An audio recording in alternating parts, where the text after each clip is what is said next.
Okay, so I wanted to talk about Dmitry Bivol in a fantasy fight, we'll call it, against Andre the Cheat Ward.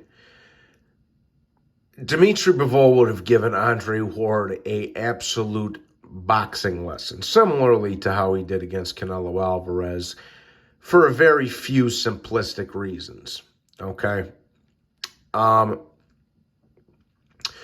Number one is his footwork.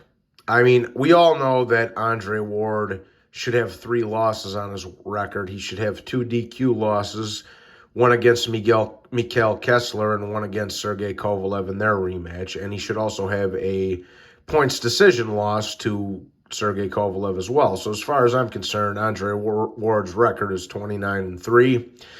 But this is what I think.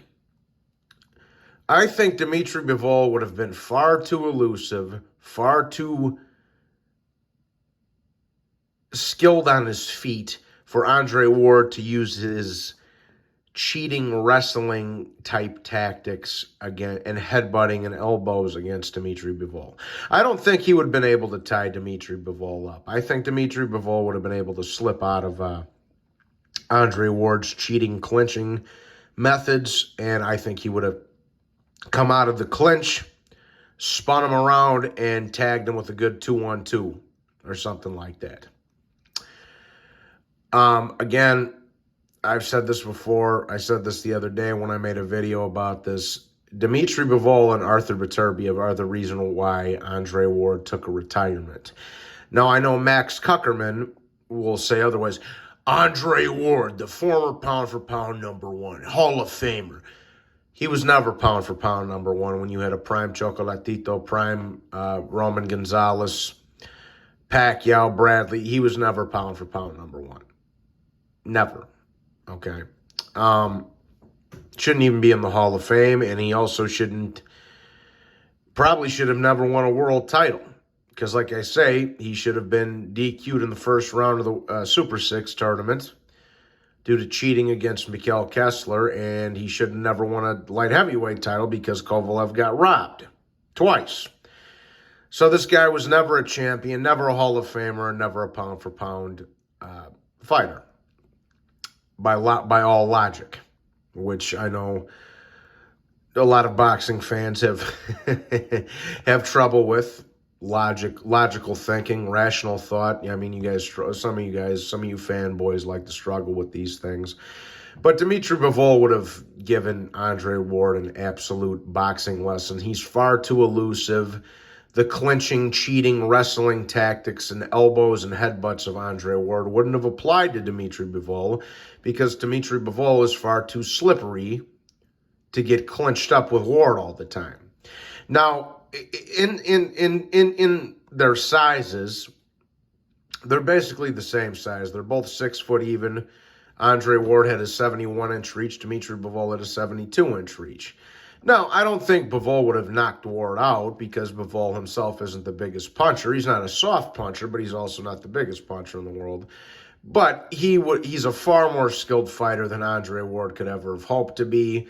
He would have dominated Andre Ward easily. Now, unless there was some fugazi shit going on with the scorecards, Dmitry Bivol would absolutely box Andre Ward's fucking ears off. Like I said before, there's a reason why Andre Ward retired so early. He got 2 bullshit decisions against a bullshit decision and a bullshit TKO victory against Sergey Kovalev, then retired because he saw the three fucking horsemen of the apocalypse coming. Dmitry Bivol, Arthur Beterbiev, and Alexander the Nail Gvozdyk. He saw the storm coming. So Andre Ward cowardly retired. Because of these 3 guys coming up in the rankings, knowing that he was going to get beat, he chicken shitted his way out of his boxing career. Okay? Like I say, Andre Ward is a stain on boxing. No young fighter should ever look up to him. He was a cheat. He was a cheat. He was never a legitimate world champion.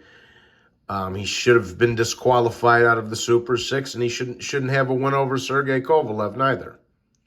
So now that brings me to my other point. Arthur Beterbiev. Arthur Beterbiev would have, in my personal opinion, because Beterbiev's not quite as elusive as Dmitry Bivol is, and he would have tried to use some wrestling